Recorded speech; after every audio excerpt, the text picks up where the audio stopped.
All right.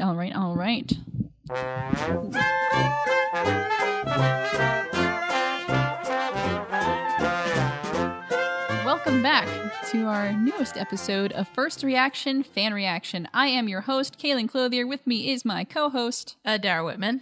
Sweet. All right. Awesome. Today we are continuing on book 1 of The Legend of Korra. This is episode 5, The Spirit of Competition, and episode 6, and the winner is... ... All right, let's get started on The Spirit of Competition. This is an episode I've kind of alluded to as being one that I have very strong negative feelings about. So you don't like this episode? I like the episode. It was a fun episode. No, this is actually an episode, I'll talk a little bit more about it later, an episode that I really hated the first time it aired, but now I don't mind it as much. I'll talk a little bit more about that later. But do you want to dive into the synopsis? Is that where we're going? I usually do that.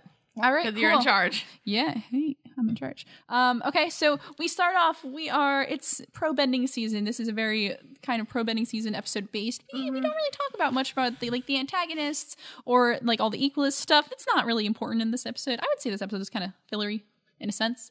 Well, a plot point did get figured out. Yeah, but it's not a huge plot-heavy episode. So no, it's just more of characters and their relationships. So we're focusing a lot on pro-bending, and so our lovely fire ferrets, our friends here, are practicing for their next match because the tournament is about to start, and they're the underdogs. But man, they're gonna try to kick some butt. Yeah, they're doing their thing, and then they huddle up, and then they kind of relay out for you who's interested in who. Yeah, there's a lot of triangles in this episode. Yeah, there's a couple different love triangles going on and here. they symbolize it a lot.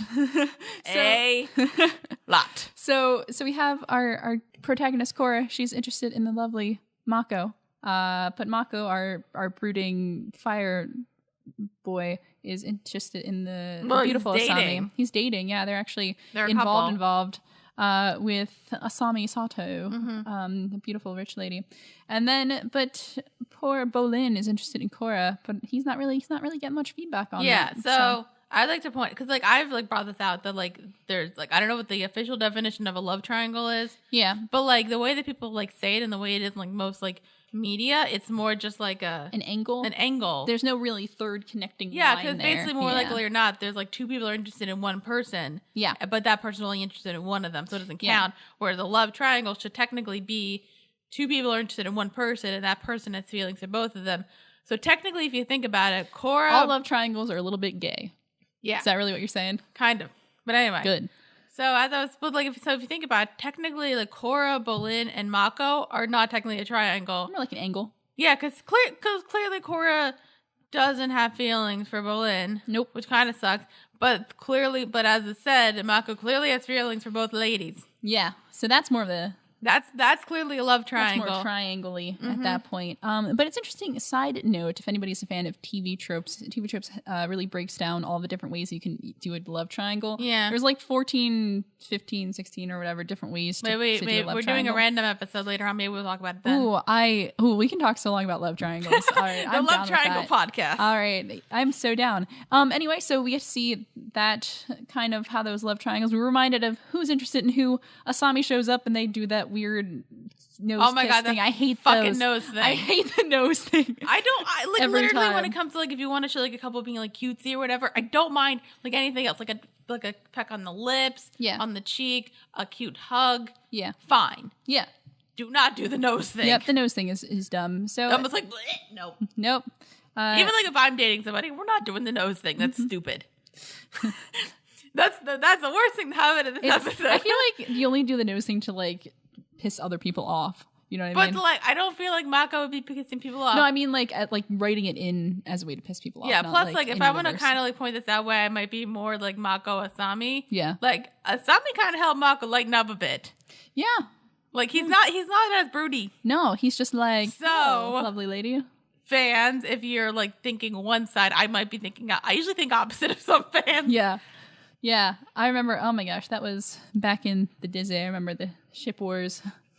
Back in 2012? Yeah, it's a long time ago, man. I was very involved in the fandom from the start, so I know some stuff. I've seen some stuff. Oh, yikes. Anyway, so they're doing pro bending stuff, and then and we should probably Bolin clearly wants to tap that Yeah. with Korra, and Yes. she's just like, nope.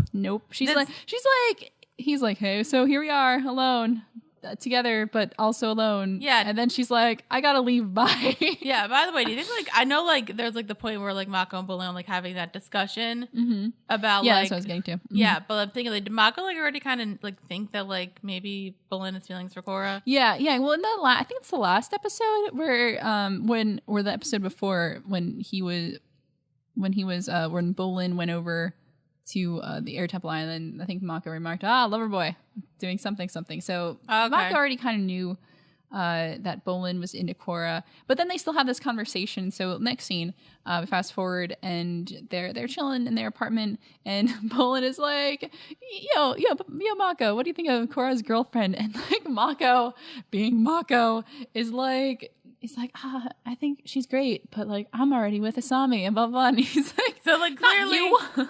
I'm like, well, then it clearly shows, like, yeah, this is a love triangle because, like, you got feelings for Korra, dude. So he's a little self-absorbed in the love department. He's not a selfish person per se, but just when it comes to love, well, he doesn't want to hurt his brother. It's just like, like sometimes when you're in the love department, you're a bit self-absorbed. Yeah, that's. I think that's safe to say with Mako here. He's doing his lady thing, and Bolin is like, bro, no, I'm talking about me, man.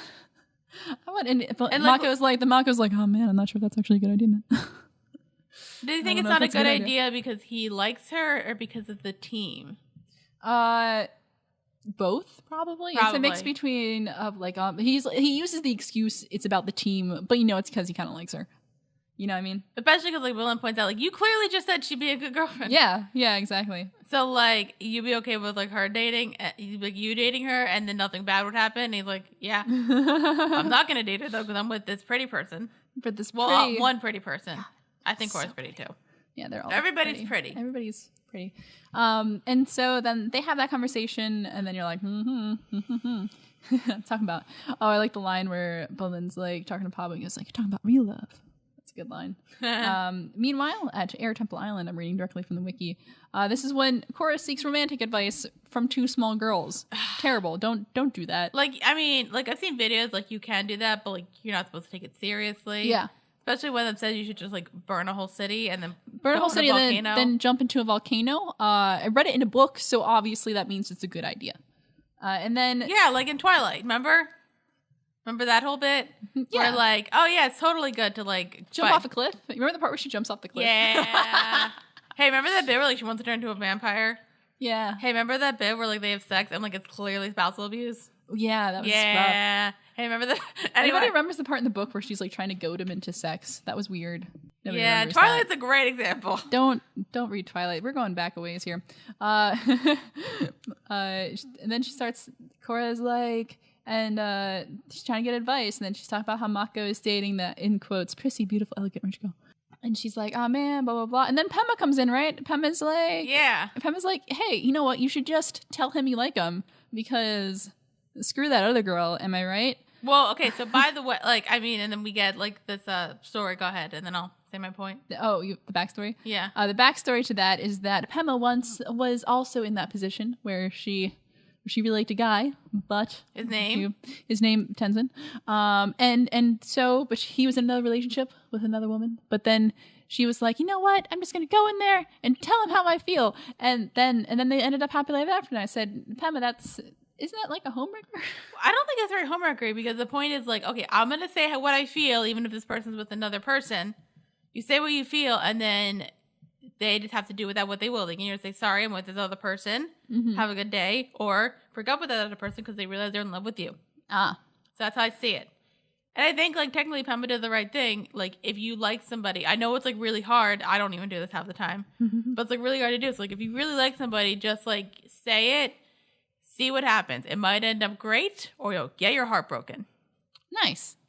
Advice from me. So, yeah. So that's how Pema and Tenzin got together, because she was like, yo, I'm not a fan of your girl there, but we would be great.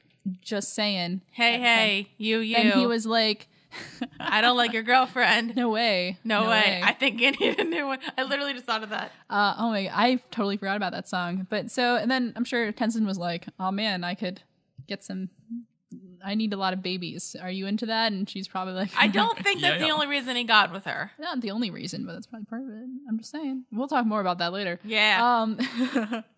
No, that's in the next episode, actually. Yeah. That's the next We'll episode. get to it. We'll get to it. And so then we go back to pro bending, and then there's a match, and then they kill it. I forgot to realize something. We didn't talk about Korra and Bolin's date. That's after this. Is it? Yeah. So they do the match, Right? and then they win, and then Korra's like, I thought there was a match in between. Korra starts talking to Mako, and she's like, I think we're really connecting out there. And on the field and off the ring. And he's And like, he's like, yeah, okay. And he's like, I really like you. I think we're in love. I want to have your babies or something like that. Something along those lines. You and babies, like. But then he says, he's like, they'll feel the same way, girl. No, I think, no, he says, like, I'm with Asami. Yeah, he's like, to be fair. Asami? And he has, like, that look on his face, kind of like, Like, to be fair, he never says, I don't feel that way about you. Well, no, I thought he said something along the lines of, I don't feel the same. Or he says he doesn't. I don't know if he said like exactly that. He doesn't. I think he says like he doesn't feel the same, and he's with Asami. Yeah, like, girl, I got a girl, man. But like he has a look in his face, kind of like, but I kind of do. Yeah, so they're kind of, or they kind of, there's kind of a rift between them, and so she's kind of upset. Yeah, and then Bolin's like, yo, we should hang out, and she's like, nah, and he's like, but you're like the. Oh, I have the quote here. He tells her she's the smartest, funnest, toughest, buffest, talentedest, incrediblest girl in the world. And honestly, how can you not fall for that? Yeah. I was kind of wondering because, like, I thought, like, she only went on the thing to make, like, Mako jealous. But the way, like, she said it, it didn't seem like she was trying to make him jealous. Like, it just seemed like she wanted to hang out with him. She just wanted to have a good time. Well, like, I'm kind of like, which one is, like, more likely? Because, like, I think there was a point where, like near later on where, like, Mako kind of points that out. But I think, like, she basically...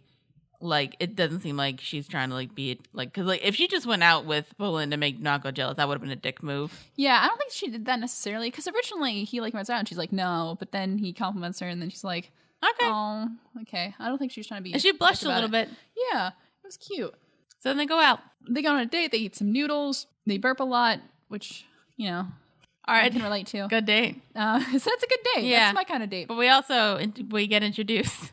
We get introduced to the reigning champions of the pro bending and their leader Tano, who is voiced by Rami Malek. I kind of love him, and Dara loves him. Well, because just like he kind of looked like kind of like that like suave kind of guy, and the thing where he just kind of went like that, and then like he just like moved his hands and people moved. I love that move. And then he's voiced by Rami Malek, and he's awesome. Yeah, he's like really good at playing either like weirdos or like dick bags. Yeah. So like I'm like yeah, and then there was like that bit where they're like Korra and I don't remember his name. Who? The Rami Malek character. Oh, Tano. Sorry, I wasn't paying attention. It's a lot of names. Anyway, but then the bit where like Korra and Tano were just like they're like really close, and you're they're like going no on. I'm like, just kiss already. I feel like they can have like a nice like one night stand, 50 Shades kind of thing. Ah, okay. That's it. They don't need to be a couple. I'm sure there's plenty of fan fiction about that if you're interested. So they meet Tano, and he's kind of a dick. And he's like, yo, you're gonna lose. Oh, I like the line where he's like, I can offer you some private lessons. He means sex. Yeah, that's sex. Yeah. For kids. Yeah. So, and then Naga scares him away because they can't fight. If they fight, then they're out of the tournament. Oh, really? Yeah. I didn't know that. Yeah. Bolin whispers it and you kind of miss it. But real quick, he's like, hey, if you egg him on to a fight, then everyone's disqualified. So don't do that. Wouldn't Tana know that though? Like, no, well, he was trying to get her to make the first move because if she fought first, then they were out and they automatically won. Yeah. And so that happens, and then they leave, and then they continue on their date, and it's really cute. Well, date, hang sort out. Of a date, yeah. To Bolin, it's a date. I know to Bolin it's a date, but like I think to Korra, it's probably just hanging out. It's like I'm sad. Let me hang out with my buddy. Yeah, exactly.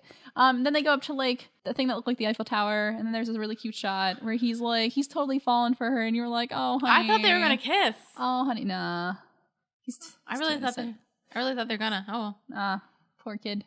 And then they go back to Then we go back to pro bending, and then Mako is like, yo, don't mess with my brother. And she's like, man, I'm not trying to mess with your brother. And he's like, you're only doing it to get to me. And he's like, ah, snap. Which I like the fact that, like, he's looking out for his brother. Mm-hmm. Be like, hey, like, especially because, like, I feel like if that was the case, like, Mako would probably never forgive Korra. Yeah. Like, do not, like, use my brother to get to me. Yeah. That's a dick move. Yeah, it is. I don't think, again, That's Korra. that's not her intention, though. Yeah. Like I'll be like, hey, like, I'll call you up saying, like, hey, I'm sad. Let's go hang out. Yeah. Even though we live so far away. But, so then they start like fighting and bickering, and she's like, you do have feelings for me. And he's like, no, I don't. And she's like, yeah, I do. And then she's like, when you're with her, you're thinking about me. And I was like, oh, it's getting real. Yeah. And then they fight, and then they leave, and there's the guy who goes, Mako. Oh, okay. That was funny. Just like that guy. Yeah. And then we go back to the match. So the match happens, and there's a lot of hormones. Yeah. Korra and Mako, their hormones are getting in the way of them. I'm like, focusing. y'all, use your brain. And luckily, Bolin's okay. Yeah, Bolin is like carrying the team on his back and then some. So he pretty much wins the match for him. So good on Bolin. Mm-hmm. Bolin is doing the right thing here. Well, I think at this point he kind of thinks that like Korra does have a thing for him. So his libido's great. His hormones are in great shape. Yeah. Awesome. Yeah. It's like, I got this girl, and we're gonna win this. It's gonna be great. It's gonna be awesome. Nothing can go wrong. Nothing at all. So speaking of things that can go wrong, so they win the match, and then they're chilling, right? They're chilling outside, and then Mako comes up, and then he's like, "Man, we need to talk." And he basically apologizes. Yeah, he kind of apologizes, and he's like, I don't dislike you, just make me crazy, but also kind of like you. But it's complicated because I'm with this other chick, and blah blah blah blah blah. And I really like her. Yeah, he's like, I like you, but I really like her, and blah blah blah blah. And instead of doing like listening and being a reasonable person, Korra's like, I'm gonna kiss him. Well, the only thing that she heard was, you like me too. Yeah. That's the only thing she heard. She heard, and she's like, "Oh, that means I kiss him," because she doesn't. I don't think she understands how humans work because she's lived a very sheltered life her entire life. So I think she's like, "Oh, when people say they like you, you kiss them, right?" And you're like, "Honey, no." And you don't. But she does. But she kisses him, and then he kisses back, even though he's with this other girl. Look, look. I don't mind that. It's like an impulse. You only got like a couple seconds to think. You can't really do that. I don't count. That doesn't count as anything. All right. So, but I'm just like, oh no, somebody's probably watching. Somebody's watching, and it's Bolin. Yeah, who is standing there, and he has this nice bouquet of flowers, and he has like a look on his face, and just the look on his face, and then he bursts into tears and runs away. Hated that. I hated it. I thought it was funny. He sounded like such a baby. I'm like, dude. Yeah. Like, I get that, like, you thought that Korra liked you, but, like, you don't burst out into tears. You're a man, god damn it. You, like, maybe you have, like a couple strands of tears, but you just run off and do what you did in the first place, which is get drunk off of noodles. I think that part is more played for comedy than actually being serious, though. Because it's supposed to be serious up until the moment he starts crying, and then it's kind of funny. I think that's... Which is weird, because it's like a love triangle, and it's like between your main characters. But it's for kids. I guess. But then he goes and gets drunk. He gets noodle drunk? How do you get noodle drunk? I'm not really sure. Is there like alcohol in the noodles? I think there's secretly alcohol in the noodles. I think they spiked the noodles. So he goes eat some noodles he goes on a noodle bender. Yeah, that can't be. I mean, like, if you're supposed to be like physically fit for like a match, I don't know if that's good for you. Yeah, so that's probably was a bad life choice. And then Mako finally comes him, and then Bolin is like, "No, you're not my brother. You're a brother betrayer." He's drunk. Yeah, he's drunk. It's like, go on, Bolin, you're drunk. And so Mako picks him up and carries him. And off he's still to the match. wailing, and I'm like, guy. Just a poor child. Again, and also we should also point this out. Technically, like, Mako didn't do anything. Yeah. Well, okay, he did, like, I don't know if he really did anything. Mm-hmm. Like, he didn't, like, I don't know if, like, he wants to be with Asami right now. Yeah. And so he technically, like, did tell Korra, like, hey, like, I want to be with Asami. Yeah, but he was still like, oh, but he didn't, like, end it, though, because he was like, yeah, I still kind of like you. Yeah, he probably should have been like, look, maybe he couldn't even like, look, I like you, but like, I want to be with Asami. I like Asami too, and I want to be with her right now. That's kind of what he did. I don't know. I think maybe he should have just lied and been like, look, I'm not into you. Yeah, Mako should have been as like, he pointed out, like, there was a point where like he never actually, like, there was that point where like they're talking about like trying to make him jealous. Yeah. And we said like, and basically there was a point where like he doesn't technically say in that point like, no, I don't like you like that. He just says like, no, I'm with Asami right now. And I'm like, hey. Yeah. So but that's So then they go to the next match, right? And that doesn't go well. And that doesn't go well because everybody's just terrible. Everybody's all sad at each other. Everybody's sad and mad. And is Mako really mad at Korra though? I mean, well, I guess it is. Yeah. Mako's mad at Korra. And they're kind of doing mad terribly. At Korra. Yeah. I don't know if Korra's mad at Bolin though. No, she's not. She's mad at Mako. She probably. Yeah. I think Korra's mad about everything. She's just kind of hot. She's got some issues, okay? She's got some issues she needs to work out. She's the Avatar. She's the Avatar who also lived a very sheltered life and probably doesn't know how to properly socialize. That is true. Somebody get her some kind of help. Nope. Anyway, so there's a fight. Yeah, but they're barely getting by this match on the skin of their teeth. They're just kind of going, and eventually, but Korra, our lovely Avatar friend, pulls out a win at the end, and for like a triple knockout, and she kills it. Hooray! Yay! And so then they're off to the final round, which we'll get to the next episode. Yep. So you have to see a moment with Bolin and Mako as they're riding the elevator up, because they both got knocked out, and they're like, "Are we okay?" And he's like, "Yeah, man, we're bros." Well, also like we should. I guess kind of gets one to bed later, but Bolin's shoulder got a bit damaged. Yeah, on his way out. I thought it got dislocated, but like, because like you would think that. I don't know actually. Yeah, well, it got hurt in some way. His shoulder got hurt, so that's how he got knocked out. And so then they go back and they start working things out, and Korra goes over to heal Bolin's shoulder, and I was really worried. I thought that there was any bid where like, oh yeah, because Asami comes over, and starts talking, and Korra's nice, yeah. But I thought there was gonna be a bit where like Bolin kind of like brought up accidentally the fact that like they kissed, yeah. But like, he didn't. So, and then is that the end? No. There's go ahead. Yeah. How does it end? That's pretty much. Wasn't there they all just kind of work things out between each other. I mean, that's something else. Never mind. Oh, and then they get ready for the next match. Oh no! What happens is the other team. The other team, the Wolf Bats go and they totally obliterate the other team that they're fighting against, and like only in like 5 seconds in a knockout, and you're like, that seems like some shady biz. Yeah, which it is. But we'll talk more about those guys in the next episode. Yes, we will. So what are your thoughts on this episode? So I love it. I liked it. Yeah. But like I've got some like real problems with it. Ooh, yes. I think it's the first episode. Like I genuinely like enjoyed it, but I got some real problems. Yeah. Okay, so one, I think this was kind of like maybe this will be brought up later, but like I thought Asami was gonna be more in this episode considering it's about like love triangles. Yeah. But I guess not. Like she was barely in it. I definitely thought like hey, like let's like figure out this one too. Which kind of like, oh no, there's some focus on this like one love angle. Yeah. As a saying, which also brings up probably my biggest problem with the point. They solve all of their love problems in one episode. Yes. And even more in like 5 minutes. Guys. Yeah. Yep. Guys. So that kind of bothered me. Like, oh, well, it's forgiven. And I'm like, but, ugh, God. Yeah. Well, you have to keep in mind this was only a 12-episode series, so yeah, but anything else would have really conflicted. But then I think like they probably shouldn't have put that like love triangle idea in the first place. Oh yeah, I agree. Like I don't know if the real love triangle between Mako, Asami, and Korra is going to be brought up again. Is it or? Yeah, we'll get there. All right, like that'll get resolved, and then maybe then because like. And like I know like and like right now like you said like oh my god like Asami's so great but like again there isn't much character to her yet. Yeah, well no we don't really know anything about Asami yet because right now her only at this point her only real character is that she's there to be a love interest for Mako and to have money.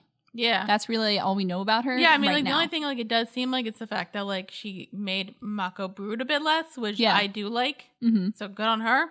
Good job. But like, yeah, like I said, like I don't know much about her. And so like with that specific love triangle right now, I kind of just like, I don't care. Right. And then this one, like the other one I kind of cared about more just because like I like Bolin. And so the fact you start acting like a child, I'm like, dude. Yeah. Like I know this is bad, but like, and then everything's just forgiven. And I'm like, okay. Okay. This feels like something that you won't, like, I mean, like I felt like it could take like another episode to at least like. Yeah. I could have. What are your problems with this episode? That's a really good question. I said this a little bit at the beginning of the episode. I really strongly disliked this episode when I first saw it the first time around, watching all through book 1, because it was just like, it felt so kind of ham-fisted in a sense that it was like, this is romance. People like each other and there's going to be drama because everyone's a teenager. And it was like, it didn't really need to be there, in my opinion. And because it was especially annoying because at that point no one knew exactly how the series was going to end as far as relationships go. I mean, everybody kind of had their idea of like who's going to end up with who, blah, blah, blah, blah, blah. But when you're watching it, like, you only have a guess. You don't really know. When you watch the entire series, I think, and come back and rewatch some of these episodes, especially with the romantic subplots, there's a lot less hitting your head against a wall because you know how it's going to come out in the end. And regardless of whether you like how it comes out in the end or not, you still know. So you don't have to, you're not sitting there gripping with like this, oh God, why are they focusing on this so much? It's terrible. So I can watch this episode a lot differently than I did the first time around. Because first time around, I was like, it just felt like way too much at once. Like, it was like romance, blah, blah, blah, romance, teenagers, hormones, doing their thing. And yeah, but now I can go back and have a little more fun with it because I can kind of make fun of some of the parts that you're supposed to laugh at and kind of like examine the characters more instead of being like, they're all stupid and terrible. So yeah, so I never really liked this episode at all, but now I can go back and kind of have a little more fun with it after I've watched the entire series. Also, I want to point this out maybe because like I'm wrong and it might be something that you might have pointed out to me. But I thought like, I knew like there was like this, I think I knew there was like a couple love triangles. Yeah. But I thought they didn't get resolved until the next season. Yeah, I don't want to make any comments about like what comes back and what doesn't. Okay. So stay tuned for that. All right. Because it doesn't, not everything is cleanly wrapped up in this episode. Which for better is or worse. Because it feels like it was. Yeah, well, I think for now, because they didn't have another season in mind, so they had to do it all in one episode. Yeah. So then when you go in later episodes, you have to bring back those dynamics between characters and have to find a different way of doing that. I think love triangles are kind of an easy way to explore relationships between characters in a sense that like, oh, it's easy to say this person likes this person likes this person, and then go from there. Yeah. For better or worse. All right. So, any other thoughts with this episode? It was, like I said, kind of a filler episode. Yeah. Pro bending. Like, I enjoyed it, but like the problems that I had with it weren't just like minor problems. They were like real problems. Yeah. Yeah.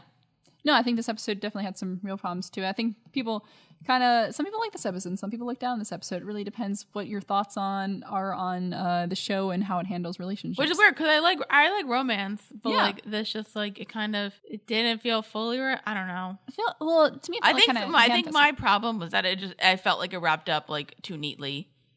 Yeah, it's like for a love triangle, like that was my biggest problem. Yeah, they kind of play it up only to resolve it really quickly. I think kind of like yeah, okay. Especially like in like the preview thing, like that's all they played up. Yep. Yeah, in the previously on kind of section. Yeah. Okay. Cool. So that sounds like all our thoughts on the episode, the lovely episode of The Spirit of Competition. So when we come back, we're going to talk about episode 6, and the winner is ...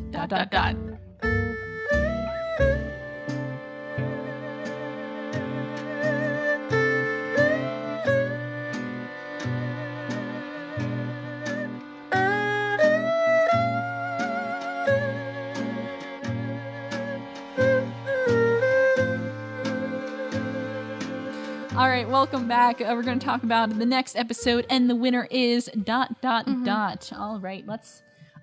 So we're kind of in the same frame as the last episode. We're done talking about romance. We're done. That's resolved. For now. For now. Who knows when that's going to come back up and what that's going to do. But we're on pro bending. We're on the pro bending. It's the pro bending championship, and it is the Fire Ferrets versus the Wolf Bats.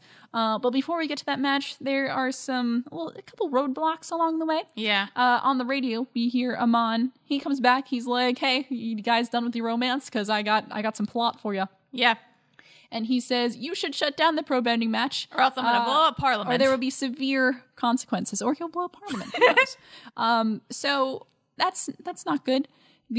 And so the Fire Fairies are like, yo, we gotta fight this match. They can't shut this down. So they rush to the council and they're like, yo, don't shut this match down because and apparently everybody's in agreement. They want to shut down the match. Yeah, all of them are about to. Even Tarlok and Tenzin are like, yeah, we should probably shut it down. I pretty much figured would. Yeah, Tenzin is like, no, equalist bad. Or no, yeah, I would say Tenzin. I thought I said Tarlok. Yeah. So and so they're about to vote this unanimously no. And then who comes by to save the day but Lin Beifong comes back. What a lady. I love her.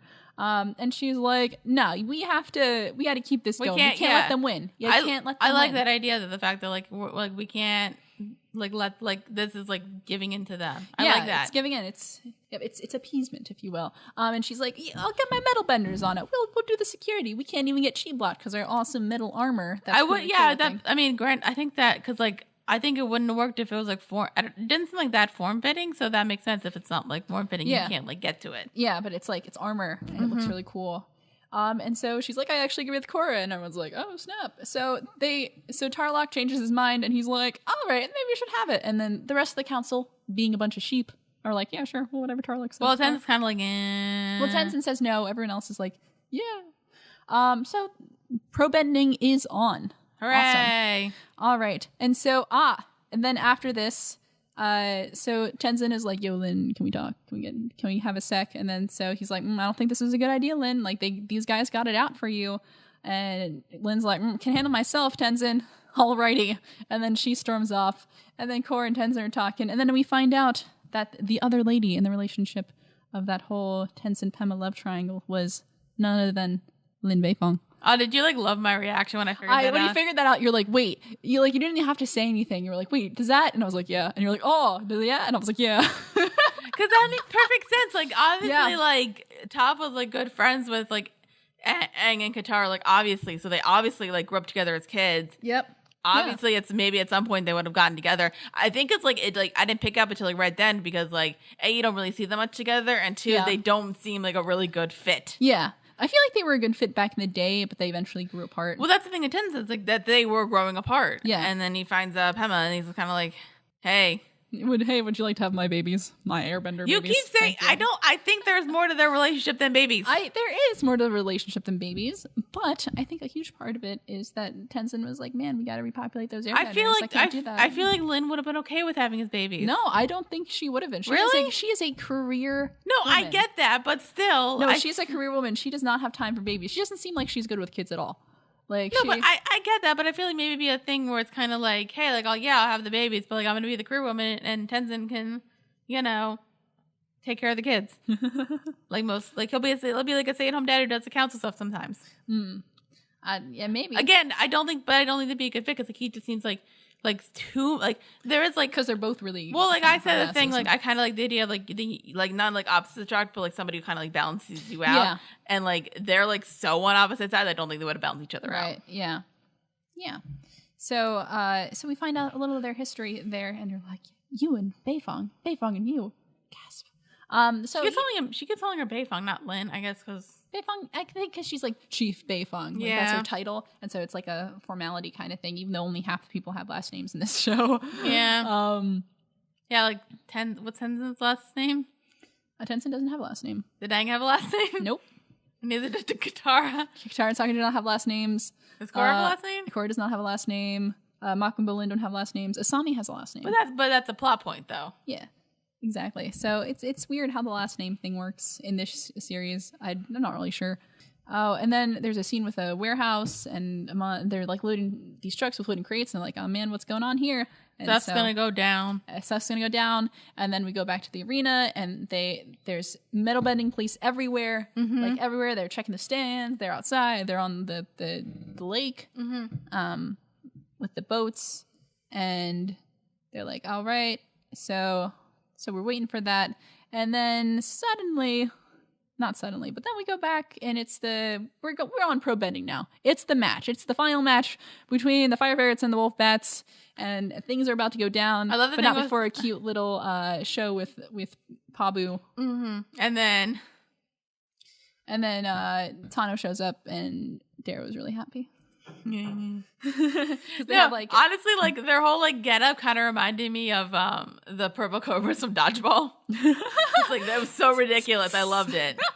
It really is what it was though. So there's some definitely dodgeball feels in this whole propane thing because they come up and they have like these wolf bat masks and Again, like I mean I don't. ugly. Oh my god, I keep forgetting his name. Tano. God damn it. Anyway, but like do I think he's like one of the pretty people? Not really. It's just the fact that like he's a bit suave. Yeah. And he's charming. Sort of. And it's Rami Malek. Yeah, that's a good point.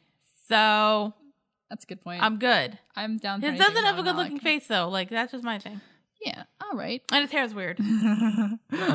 So they come up and they're ready to fight. We are fighting, and we should also point out the match starts. And the match starts, and it's going pretty good, except until you realize that this thing has been rigged from the start. The refs are not on our character sides; they are on the Wolfbat side. Yeah, which by the way, like, the announcer keeps saying, like, yeah, like I don't know what's up with these refs. Like they're like this Wolf Pack is like clearly cheating, and I'm like, yeah, wouldn't the audience say something? Yeah, well, like.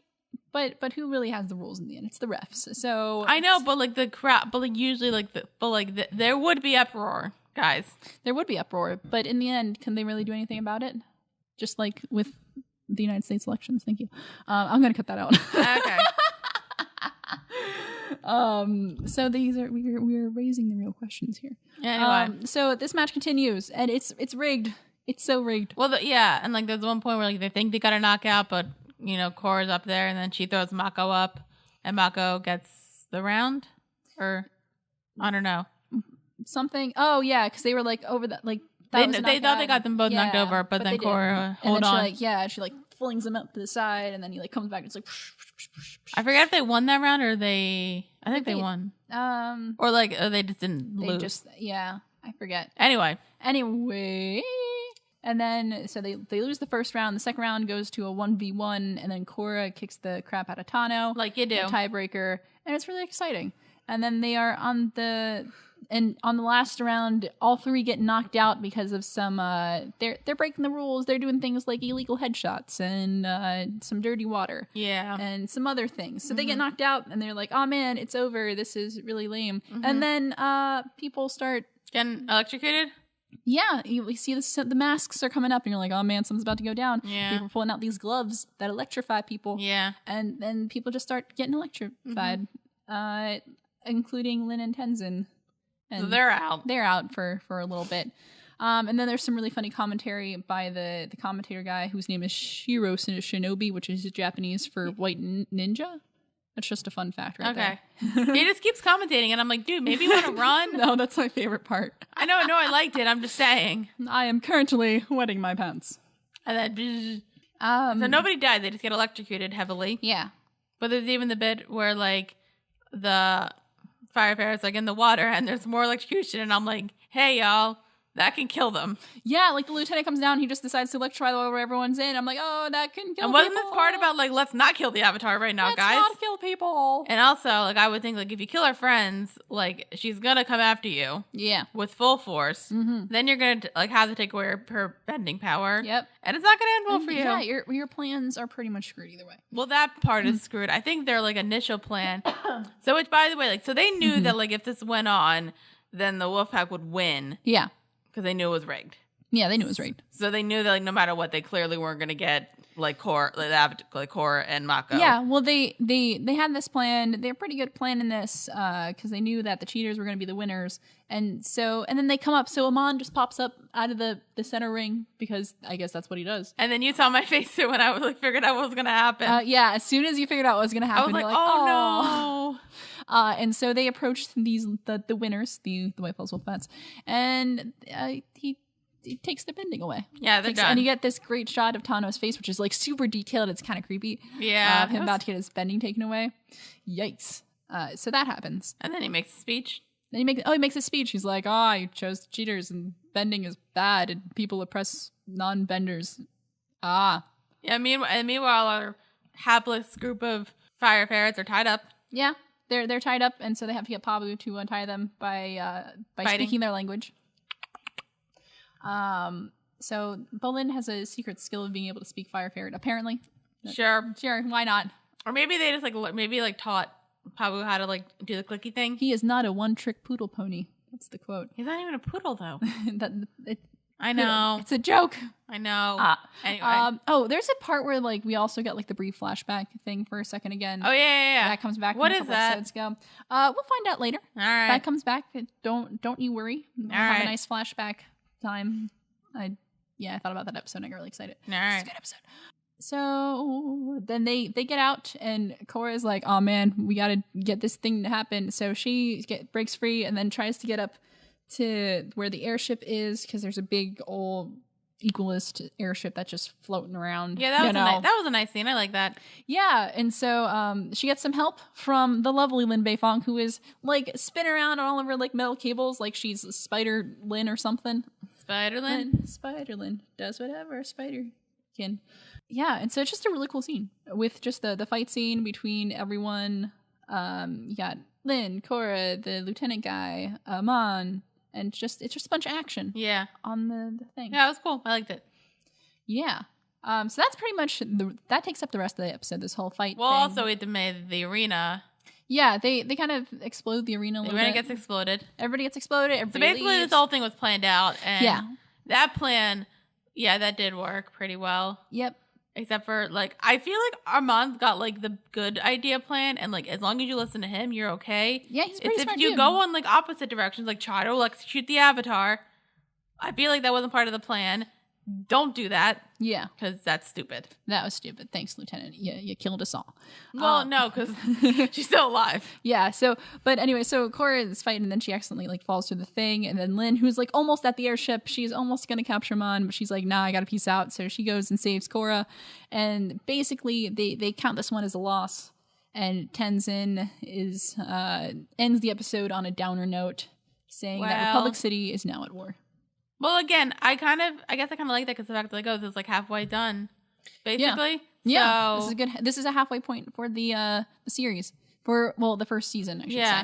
So that's why I kind of am like, oh, okay, then that makes sense. Yep. That, like, you get to the war point and then the rest of it's just kind of like, I think, like, that's how they had to, like, they wrapped up this and they wrapped up the Probender thing so that we could just focus on this for 6 episodes. Yeah, now we can go full plot. Well, there is still that one love triangle, but besides we will figure that out as we go along. All right, maybe carry that into other. Who knows? Who knows what's gonna happen? It's who knows? Boundless possibilities. Yeah. So what? This is a little more action packed than our last episode. So what are your thoughts? I definitely liked it more than the last one. And I didn't have any real problems with it. I did enjoy it. I liked. I guess like I was kind of like surprised about the fact that like. It was just like, oh, I'm going to do this. It's like, oh, we're going to beat them. Like, nope, I got everything planned out. I like when a villain has everything planned out. Like, he knows everything that's going to happen. And I'm like, yeah, I like that. I like when a villain, and like for the most part, unless they need henchmen, like for the most part, like they know what they're doing. Yeah. They understand it. We're all good. I'm like, all right. Yeah. And that means that like the good guys got to play harder and make sure that their plans are well hidden. Yeah, they got to get smart. Yep. Yeah. All right. And, I guess, like, there wasn't much character development. It's more like, okay, let's end this plot line and bring this plot line up even more. Yeah, exactly. It's a good way to transition. We did learn some stuff about Tenzin a bit. Yeah, we learned some history between the children of our original characters. Yeah, I am glad that, like, you did point out the fact, because, like, I was thinking, because of, like, not really the way that, like, they were looking at, not the way, like, Tenzin and Lin were, like, looking at each other, but, like, their conversation, like, I was worried that they were going to bring in another love triangle, and I'm like... No, that's done. Okay, like good. That's a plot point. Especially, like, with that one, there's kids involved now. Oh, yeah, you don't mess with when there's children involved. No. But, no, I'd be glad, though, they became, like, really good friends. Yeah, well, I think they're on their way to becoming friends again. Hooray! Yay! Good job. They're both learning to interact with other people. Good for them. I mean, at this point, like, what, you're, like, 50? Yeah, they're, like, 50. It's probably been at least like 40 years since. It's time to get over it. It's time. Yeah. Alrighty. Like I felt, this was a good action-packed episode. It transitioned, like you said, it transitions well between the first half and the last half of the series, kind of moving from one plot to another. So things are starting to go down. You're not mad at this episode? No, I'm not. It was the last episode that made me mad, but this one was this one was good. Yeah. And I like this one. So, where are we going to next? The next episode is called The Aftermath. Well, that makes sense. sense. Really exciting. Alrighty. So that is all the time that we have for today. If you like this video, subscribe, follow us on some of our other media. The Facebook at Witty Close Productions, Twitter at Witty Close, or email us if you feel like it at wittyclose@gmail.com. We would love to see you. Also, if you're feeling up to it, subscribe to our Patreon, become a patron. You get to see all this cool stuff. Also, some of the commentary from us watching this episodes, which is always fun. And I think we ate snacks in this last one, so I thought we ate snacks in the last one. No, the last one. Last one we ate snacks. Yeah, the last one. I think I just want a snack right now. Anyway, so that is all the time we have. Join us for our next episode as we cover episodes 7 and 8, The Aftermath, and When Extremes Meet. So, I'm Cailin Clothier, and I'm Dara Whitman. Sweet, and we will catch you next time. Peace. Peace.